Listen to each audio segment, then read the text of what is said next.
Hello students, स्वागत है आपका हमारे चैनल ओकेनोपा एजुकेशन पर। आज हम बात करेंगे अमीनो एसिड्स के बनाने की विधियों के बारे में। Preparation of amino acids. इससे पहले वाली जो वीडियो थी उसमें मैंने आपको बताया था कि अमीनो एसिड्स क्या होते हैं, उनकी डेफिनेशन क्या होती है। ठीक है, इस वीडियो के अंदर अपन अमीनो एसिड्स की बनाने की विधियो के बारे में देखेंगे। तो ज़्यादा से ज़्यादा लोग सब्सक्राइब करें और वीडियो को शेयर करें। ठीक है, तो चलिए स्टार्ट करते हैं।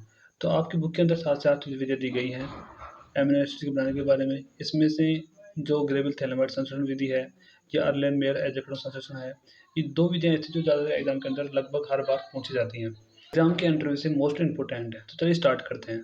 सबसे पहले आती है स्ट्रेकर संश्लेषण। स्ट्रेकर सिंथेसिस जो विधि आती है, ये विधि सबसे इस 7 से 8 वीडियो के अंदर सबसे सरल विधि है।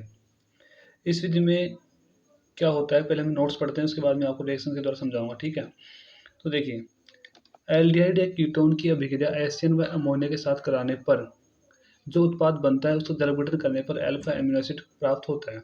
तो इस विधि के अंदर ये बताया जा रहा है कि जब अपन एल्डिहाइड या कोई भी कीटोन ले लेते हैं, ठीक है, तो पहले उसकी अभिक्रिया एसियन के साथ फिर अमोनिया के साथ कराने पर जो उत्पाद बनता है ना, उसका जलविघटन करने पर अल्फा एमिनो एसिड प्राप्त होते हैं।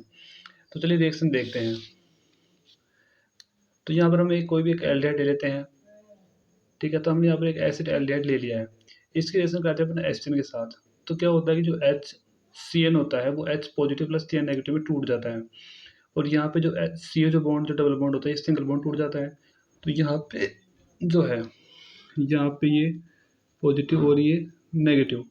तो क्या होगा, जो सी एन पॉजिटिव होगा नेगेटिव होगा वो तो सी पॉजिटिव पे जुड़ेगा, और जो एच पॉजिटिव होगा वो नेगेटिव पे जुड़ जाता है। तो आपको दिख रहा होगा यहाँ पर C H three C H C N O H बन जाता है, क्योंकि यहाँ पर जो सी एन था वो तो सी के पास जुड़ गया और जो एच था वो O के साथ जुड़ गया। तो यहाँ पे प्रोडक्ट बन गया। अब जो प्रोडक्ट बना उसकी रिलेशन कराते हैं अपन NH3 के साथ, जो कि रिलेशन के अंदर दिया गया था कि पहले H3 के साथ उसके बाद में अमोनिया के साथ रिएक्शन करवानी है। तो जब अपन इसकी H3 के साथ रिएक्शन वो NH3 से रिएक्शन कराते हैं, तो यहाँ से जो H2 होता है बाहर निकल जाता है। जो प्रोडक्ट बना था उसका OH और NH3 का H दोनों बाहर निकल जाते हैं, यहाँ से H2 बाहर निकल जाता है और एक नया प्रोडक्ट जो है प्राप्त हो जाता है। अब जो प्रोडक्ट बना, जब हम उसका जलविघटन करते हैं तो यहाँ से जो सी एन में से जो एन होता है वो हट जाता है और यहाँ पे COOH हो जाता है।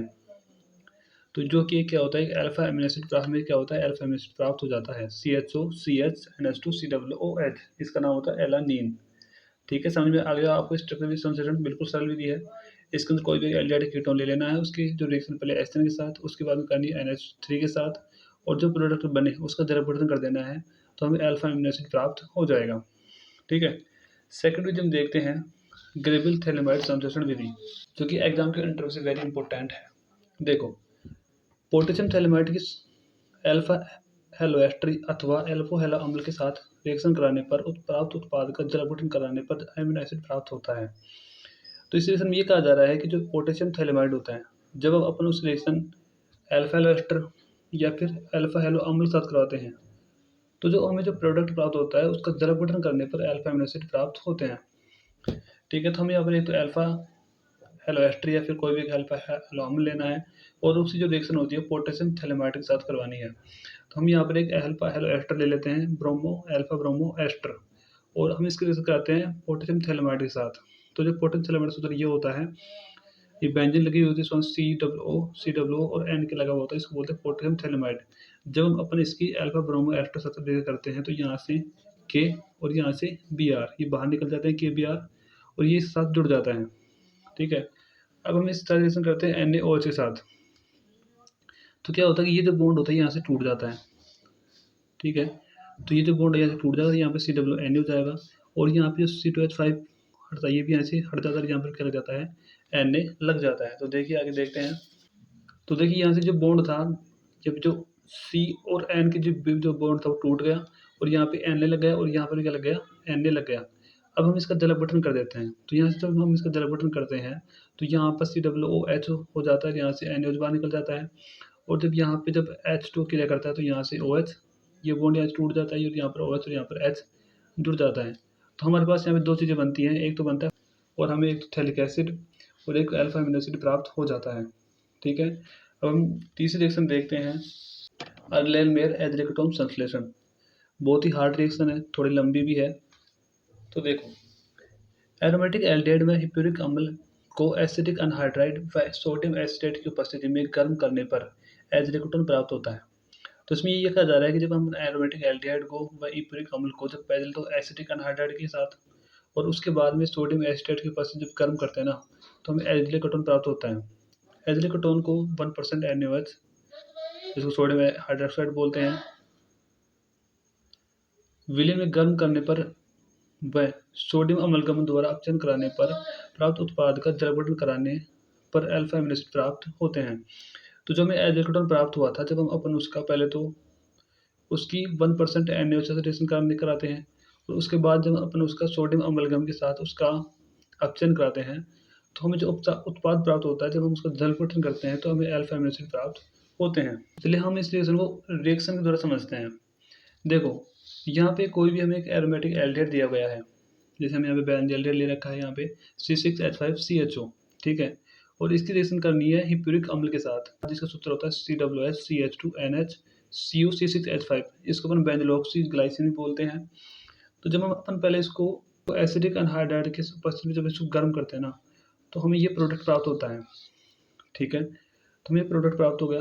अब हम क्या करते हैं कि ये जो हमें जो प्रोडक्ट प्राप्त हुआ, इसको हम सोडियम एसिटेट के उपस्थिति में गर्म करते हैं, ठीक है। तो जब हम इसको सोडियम एसिटेट के उपस्थिति में गर्म करते हैं ना, तो यहाँ पे जो HN बॉन्ड होता है ये टूट जाता है और यहाँ पे ये जब ये बॉन्ड टूटता है ना, तो यहाँ पे ये डबल बॉन्ड बन जाता है, ठीक है। और ये जब डबल बॉन्ड बनता है तो आपको पता है कि जो C होता है केवल 4 ही बॉन्ड बनाता है। तो यहाँ से जो CO डबल बॉन्ड होता है टूट जाता है, सिंगल बॉन्ड हो जाता है। तो यहाँ पे क्या जाएगा, नेगेटिव हो जाएगा। और यहाँ पे जो नेगेटिव आएगा तो ये जो H यहाँ से हटा था, ये कहाँ पे जुड़ जाएगा, यहाँ पे O के साथ आकर के जुड़ जाएगा। देखिए आगे देखते हैं। तो देखिए यहाँ पे जो HN जो बॉन्ड था वो टूट जाता है और यहाँ पे डबल बॉन्ड बन जाता है और यहाँ पे जो डबल बॉन्ड था सिंगल बॉन्ड टूट जाता है और यहाँ पे जो H था वो यहाँ पे H पर आ जाता है, ठीक है। अब क्या होता है, जब अपन इसको गर्म करते हैं तो यहाँ से ये जो H2 होता है बाहर निकल जाता है। तो यहाँ से ये जो H, इसका OH और इसका H बाहर निकल जाता है और ये आपस में जुड़ जाते हैं। H2 बाहर निकल गए, आपस में जुड़ गए। तो यहाँ पर हमें एज़ोक्सिकेटोन प्राप्त हो जाता है। C6H5CH double bond C, COO, C, यहाँ पे C है, ये O नहीं है, C है, यहाँ पे N जुड़ा हुआ है। तो एज़ोक्सिकेटोन क्या होती है, चक्र संरचना होती है, ठीक है। अब हमें क्या करना है कि जो एज़ोक्सिकेटोन था, जो बना था, उसका हमें 1% जो NaOH था उसके साथ उसके जो विलयन होता है में गर्म करना है। 1% NaOH के विलयन में इसको गर्म करना है। तो ये जो NaOH होता है, क्या होता है, NaOH जलीय विलयन होता है, ठीक है। तो NaOH जलीय विलयन है यहाँ पे, तो क्या होगा, H2 जुड़ेगा, ठीक है। तो देखो यहाँ पे से जो चक्र संरचना थी यहाँ से, तो ये जो बॉन्ड होता है टूट जाता है जब अपन इसकी 1% NaOH के विलयन से गर्म करते हैं इसको। तो ये बॉन्ड टूटा यहाँ पे, जब बॉन्ड टूटता है तो इसके साथ क्या आ गया, OH आ गया, ठीक है। अब ये जो O होता है डबल बॉन्ड बनाता है, तो यहाँ पे जब एक बॉन्ड टूटा तो ये क्या करता है, जो O होता है इसके साथ वापस डबल बॉन्ड C के साथ जो है वापस डबल बॉन्ड बना लेता है, ठीक है।